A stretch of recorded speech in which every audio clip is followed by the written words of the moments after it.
was a guy in Germany who thought we were in a relationship. These messages went on and on and on. We reported them to the police. They were inappropriate to send to a 13-year-old child. But there's nothing really police can do until they need to do something. He somehow found out my home address, and he came all the way from Germany to my house with pepper spray, ropes, knives, walkie-talkies.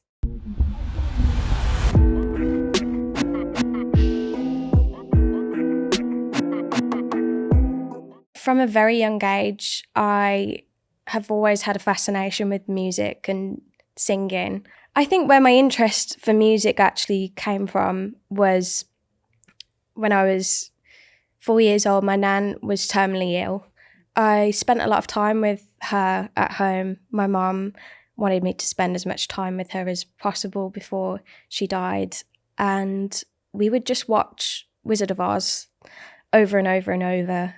And then my nan went to a hospice and we'd visit her there.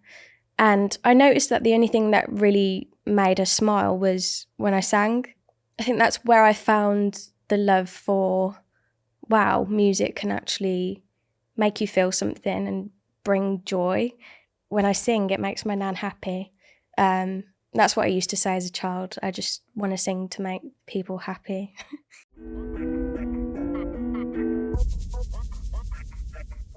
So I do remember this story really vividly, actually. And it was the final of the X Factor when Leona Lewis won. And I remember Simon Cowell coming up on the television and he was like, I've got a new show and it can be any talent, but most importantly, he said, any age. I was determined to go on the X Factor, but when he said any age about this show, I was like, okay, I'm going to write that number down in my little colouring book. I was 5 and we'd had a Chinese and we'd watched the X Factor and I remember it so vividly. And I basically begged my mum to ring this number until they sent an application form through. And I begged my way up until the producer auditions in Birmingham. My dad was totally against the idea completely. He was just like, there's no way that my daughter's going on TV to be ridiculed by Simon Cowell. And I was just like, yep, this is what I want to do. This is the dream that I have foreseen and it's going to happen. And we were on the way to the producer auditions. We couldn't actually find where the auditions were. And we gave up in the end and turned back to go to the car. My dad was like, oh, yeah, great. Like, we can't find it. Let's go home. And funnily enough, there was just this massive sign next to where we parked that said auditions this way. So he had no other option, really. I was just like, it's that way. I sang in the queue to the auditions and everyone claps and it was like, oh, gave me that confidence boost to go in there and sing to the producers. They really liked the story and my singing, I guess, as a 6-year-old. I made it through to the televised auditions, which it was still up in the air whether my dad and my mum were going to take me there. They just knew how much it meant to me even at that young age. To be honest, I don't think in our wildest dreams we ever thought it would become a big thing at all. To be honest, I don't remember a lot of it. I remember little things like having my little number sticker and picking an outfit to wear from Next. It's just random things that I can sort of remember, but I wasn't nervous. It was just sort of like, I'm going to go for it. This is what I've envisioned and I've just got to go on and sing. All I wanted to do was sing and like the show was just a secondary part of it all. So I got through to the live semi-final me and my mum were in a hotel and they assigned like a vocal coach, and I had no clue what I was doing. I'd never had singing lessons. I'd never like took directions on a stage. And I remember having a chaperone. They didn't want my mum backstage for some reason. I'm pretty sure my mum found a way back in and was just like, no, I'm staying with my daughter. And then so the semi-final, I sang Ben. I was really choked up for that performance. There was a lot of dry eyes, actually. I just remember thinking, what is actually going on? And I was just singing this unfamiliar song. I was having a lot of fun at the same time. Like, it was a bit confusing and like completely different to life as I knew it.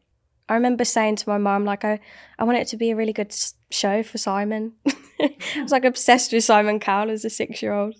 Yeah, and I got through to the final, which, I mean, we never thought it would ever get that far in a million years. Hi, welcome to Deep. This channel goes a level deeper. Deep is a brand new YouTube channel that is dedicated to the amazing experiences of incredible individuals. We basically try and answer the questions that you always want the answer to, but you don't feel like you can ask. Myself and the team are responsible for a lot of the factual content that you might have seen on YouTube, Minutes With, The Gap, Agree to Disagree, among others. And we set up this new studio and this new channel to go a level deeper. We will be uploading a new video every single week. There'll be a wide range of stories, so please hit the subscribe bell. Please let us know in the comments if there's anything you want us to cover, any stories that you've been interested in, any questions you wanted to ask. We hope you enjoy. Now back to our story.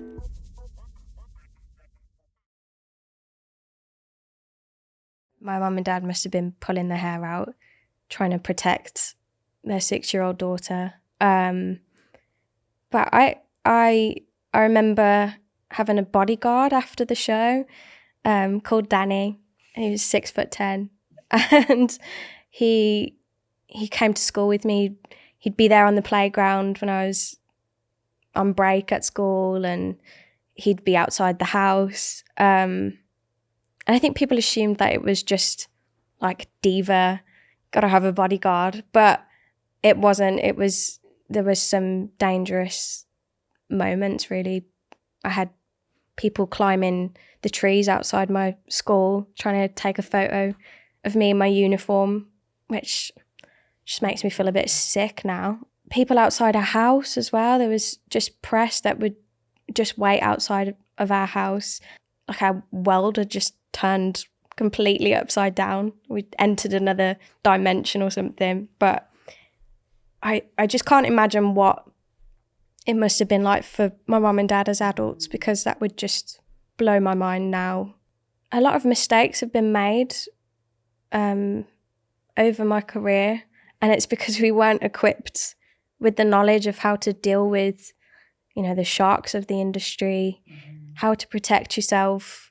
I know that after the show, Simon wanted to do a record deal, or his record company wanted to do an album, and my mum and dad were a bit nervous about what it would entail. Like, it would be a lot of time away from school, a lot of commitment. I mean, they wanted me to be on Good Morning America the day after the final, and my mum was like, she's at school on Tuesday. And in the end, after my mum and dad said, I don't know if this is, I don't think Connie can take on all of this, what you're talking about with releasing an album, promoting an album. It ended up being publicised that Simon's record company didn't want to exploit a child, so they decided to not have a record deal with me. A journalist came around to talk about the fact that I hadn't had a record deal from Simon Cowell. I remember being in the garden, actually, and my mum had just gone to the kitchen to make some drinks, and the journalist was like, can you stand there and do an angry face? And I was like, yeah. I stood there and did an angry face, and it was in the press the next day. Connie's angry with Simon for not signing her, brokenhearted. And it was just so the opposite of what we were talking about with him. It was just like, yeah, I really appreciate, the opportunity to be on that show. And I was a little bit disappointed, but I was 6. It wasn't the end of the world. There was a lot of bad press after that. It was like, Connie's now a little brat off Britain's Got Talent, this diva. I think it would have been a total different experience in this day and age. And obviously, people are a little bit more protective of their own mental health, and there's more precautions put in place for people that the entertainment industry works with. I think the family that I grew up in, we were just never equipped for fame or for everything that came with it, yeah. I remember coming back to school to just loads of like handmade posters, like welcome back Connie or vote for Connie, which was lovely. I assume it was pretty strange for them to just have this guy in the playground. But I think at that age, in primary school age, people just sort of go with the flow. When I went to secondary school, it wasn't as cool as it was at primary school. I wouldn't say that I was bullied. I think I probably stood up for myself a little bit more when I was younger. I was definitely like an odd one out at school. I spent a lot of time away from school, so friendship groups would change really quickly. And it was like going to a brand new school every time I came back. And yeah, it wasn't a cool thing. People didn't see like me being on TV as a kid as a cool thing. It was more of an embarrassing thing. Instagram following is cool now, but it wasn't when I was at school. It was just, I just had Over the Rainbow sang at me constantly. But after that, an independent record company decided that they wanted to do an album, and it was so much fun. I remember working with Rob and Simon, who recorded the album, and they made me a little recording booth, like this big, out of foam. And that was when it was an actual CD. You couldn't stream the music. The album was released and it went gold in the UK. And it sold 250,000 copies. But we ran out of copies. We didn't make that many. And then it also went platinum and then double platinum in South Korea. One of the songs went to number 1 in America.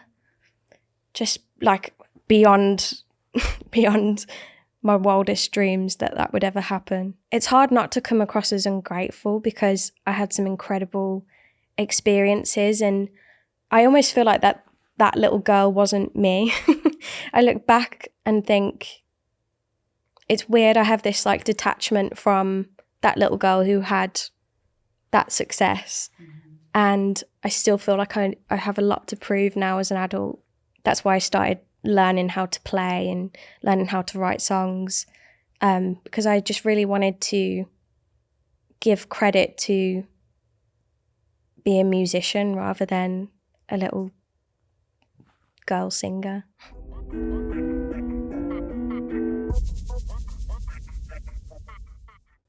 I do struggle with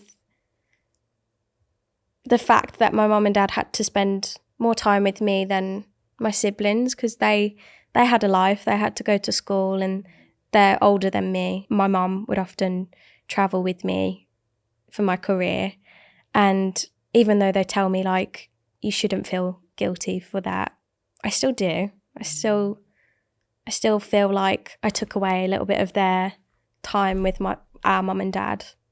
My mum and dad basically managed me from a child, so we had to figure out the parent moments and then like the career advice as well.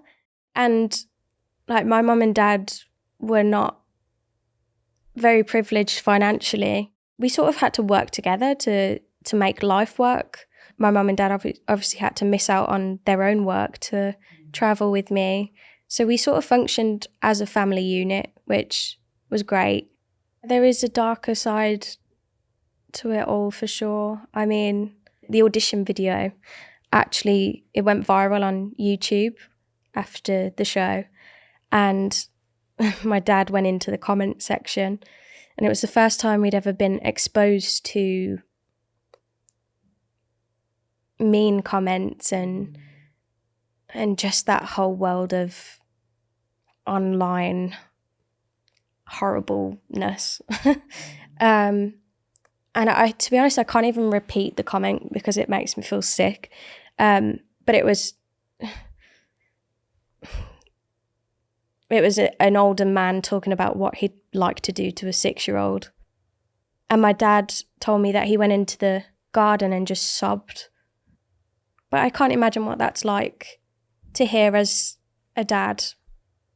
There was times right after the show where my school was called and told about online images that had been edited of me on adult websites. And it's a scary world. It's a really, really scary world. And I don't think my mum and dad were prepared for actually experiencing that dark side of fame as a child. I don't even think I've told my family this, but I definitely had a problem with food when I was about probably like early teenage years, and my mom was just like, you need to eat. And even today, like if I get a comment about that, it will hit a nerve, but I'll know how to deal with it as an adult. There's so much more to life than that.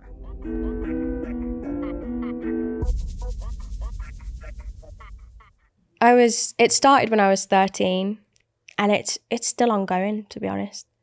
Yeah, so I'd get these messages through my Facebook, and I wasn't managing it at the time because I was only 13, but I could hear my mum and dad concerned about these constant messages that came through.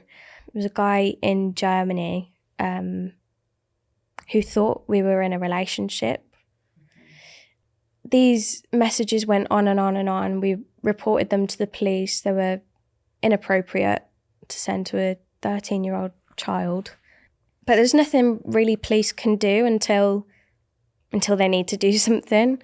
And he somehow found out my home address, and he came all the way from Germany to my house with pepper spray, ropes, knives, walkie-talkies. And he knocked on the door, and my brother was there. He sort of sent him on his way. We called the police. They couldn't find where he was staying, and it turned out that he was camping in a park close to my house. And he left walkie-talkies on the doorstep, and they finally arrested him, and he went to prison he was sentenced for 4 years in prison in the UK, and I think he did 2 years with a restraining order as well.